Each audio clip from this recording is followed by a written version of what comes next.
Summer వచ్చిందంటే cool drinks గానీ, ice creams గానీ చల్లగా ఏమన్నా తినాలనిపిస్తది. అట్లని బయటకేం తెచ్చుకోకుండా ఇంట్లోనే ఒక హెల్తీ ఐస్ క్రీమ్ అయితే చూపిస్తా. ఎలా చేయాలంటే మకానానయితే ఒక హాఫ్ అన్ అవర్ అయితే మంచిగా నానబెట్టుకోవాలి పాలల్లో. నెక్స్ట్ అయితే బాదం అయితే ఒక 1 అవర్ ముందు నానబెట్టేసుకొని అయితే పొట్టు తీసి అయితే మిక్సీ గిన్నెలోకేసేసుకోవాలి. బాదము మనం హాఫ్ అన్ అవర్ పక్కకు పెట్టుకున్న మకానా కూడా ఇందులోకేసేసి మంచిగా మెత్తటి పేస్ట్ లాగానైతే మిక్సీ పట్టుకోవాలి. నెక్స్ట్ అయితే 2 స్పూన్స్ అయితే కస్టర్డ్ పౌడర్ అయితే పాలల్లో మంచిగా కలిపి పక్కన పెట్టుకోవాలి. నెక్స్ట్ అయితే స్టవ్ ఆన్ చేసి అయితే ఒక గిన్నె పెట్టుకొని అయితే 1 లీటర్ పాలైతే అందులో ఏసేసుకొని హాఫ్ లీటర్ వచ్చేదాకా మంచిగా మరగనివ్వాలి. అవి మరుగుతున్న టైంలోనైతే మనం మకానా పేస్టు, బాదం పేస్ట్ అయితే ఇందులోకి ఏసేసేయాలి.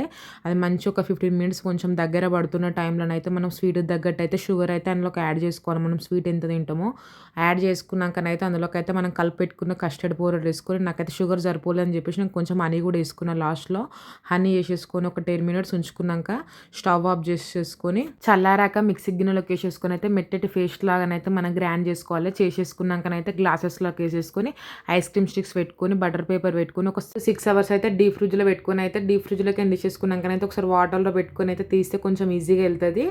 చాలా అంటే చాలా పర్ఫెక్ట్‌గా కుదిరింది. ఫస్ట్ టైం చేసినా కానీ పర్ఫెక్ట్‌గా వచ్చింది. మా చిన్నోడు కూడా చాలా హ్యాపీగా ఫీల్ అయ్యిండు.